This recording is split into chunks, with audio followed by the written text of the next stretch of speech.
CJOB. Good to talk to you again. Thank you for joining us. It's my pleasure, as always.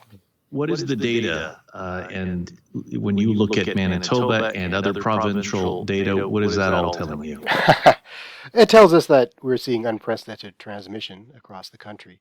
Now, some would suggest that we're peaking or about to peak in terms of number of new cases per day. It's difficult to tell. Wastewater surveillance suggests something of that nature in some provinces, but there's no question that we are seeing heights of new infections unprecedented before in the pandemic. You've used that word, unprecedented transmission. Break this down. Why is this happening? How is this happening? What variant are we talking about here? Well, it's a good question. So we're talking here about Omicron. Is it BA1 or BA2? Well, it looks like it's still mostly BA1 in most places, but BA2 is picking up speed. The new XE variant, I don't know much about, but it does not seem to be a significant contributor yet. But what's driving this is a combination of a highly transmissible variant, a version of Omicron, and the fact that we have reduced our COVID protections across the country. Those things combined are driving transmission. But we're not seeing as much increased hospitalization as we would have in earlier parts of the pandemic, largely due to the fact that vaccination works and many people have accepted 2 or 3 doses. Is it harder to figure out what we can expect given how a variety of provinces have reduced the amount of data that they're releasing? Because you're a numbers guy, that's what you do. And if it's harder to find the numbers, it's harder to be able to say, Richard and Julie, this is what I expect. Yeah, that's really quite true. I mean, a lot of the dashboards don't even report a reproduction number because they don't have the data to compute it well. So the best public health offices are reporting numbers based upon wastewater surveillance and sentinel surveillance in hospitals. That's when everybody who walks in the hospital gets tested, so we have an idea of what the situation is locally.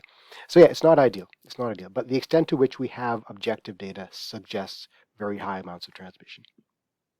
We are seeing in the United States that it's going to keep testing for inbound international travelers and in mass transit settings, those kinds of things. There's talk about keeping masks in place in some other provinces, I believe Nova Scotia. There's talk about bringing masks back in some way, shape, or form in Ontario. Does any of that surprise you, and should that happen? It does not surprise me at all. And we were predicting this for a long time, those of us who were commenting on the prematurity of the relaxation of restrictions, that we're going to have to bring them back in when the numbers start increasing, as they inevitably would. Look, I know people are tired of this, but what we're going to be seeing probably is things get bad during some parts of the year. So we introduce some level of public health oversight, and then as things get better, we relax that oversight, then bring them back in. And that might be the case until there's sufficient population immunity to really quell this thing once and for all. But yeah, we really have to ratchet up vaccination uptake of 3 and 4 doses for some people, and keep on looking into getting a pan-coronavirus vaccine so that we never have to do this constant boosting ever again. So is it your advice then that if we qualify for that booster, obviously get that booster, but some provinces are doing it for the elderly and 70 plus here in Manitoba, should that be coming down to 50 plus? And what's the value of a booster for those younger aged individuals? Do we know the science? It's a good question. Now, the way that the guidance currently works is based on risk and benefit. So obviously those of a certain age demographic are at higher risk for bad outcomes of COVID. Therefore, the calculus skews towards the benefit of the vaccine. And for those of a younger demographic, the risk-benefit isn't all that clear at a personal level. But at a population level, the beauty of a 4th dose is that it increases the kinds of antibodies that prevent transmission, not just a bad personal outcome. So as an epidemiologist, I advocate for a 4th dose because it reduces the extent to which the disease can penetrate into the community. And that way everyone stays safer, especially those who can't be vaccinated. I'm talking here about kids under 5.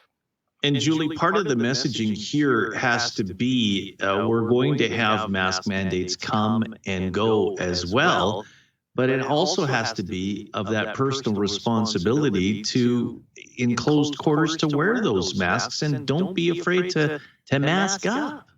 And I think that is what we've been seeing in Manitoba. There's a lot of people that have continued to wear their masks, whether they're at a movie theater, a hockey game, or just popping into their local drug or grocery store. And Raywat, we've talked a lot about people that are immune suppressed or immune compromised. And word today that Health Canada has approved an antibody drug from AstraZeneca for people who've said, I'm not supposed to get a shot. It's for them, and also for people who may not have mounted a decent response to the traditional vaccines. Is this a game changer? It's a 2-shot antibody regimen to kind of boost things up for those people who've previously said, I can't get shots. I don't know if it's a game changer from a population analysis level, because that doesn't really constitute a large number of people. But certainly from the perspective of those people, it's a game changer. They're now able to go out into society to the same extent that vaccinated people are. And it takes away, to a large extent, the argument that we have to do certain things to protect the immunocompromised. Now they have their own kind of protection. It's too early to know exactly how that's going to change the kinds of public health guidance that's offered. But we're going to see in the next few months and years is new treatment modalities and technologies being rolled out to accompany vaccination. So the war isn't over by any stretch of the imagination, and new tools are coming down the pipeline.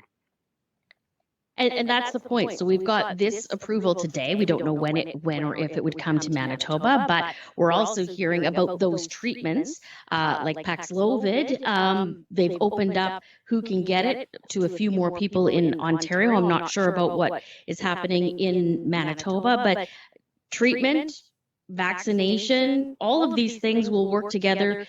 And eventually, are you confident we'll get enough of that herd immunity or enough treatments that we're just calling you for recipes at some point? We will definitely get there. These things never last forever. There may be a fundamental sea change in the fabric of society and how we think about illness and prevention and so forth, but this pandemic will recede at some point, sooner rather than later, and we'll get our lives back, no question. Raywat, appreciate the time. Thanks so very much for joining us, and have a safe weekend. Thank you.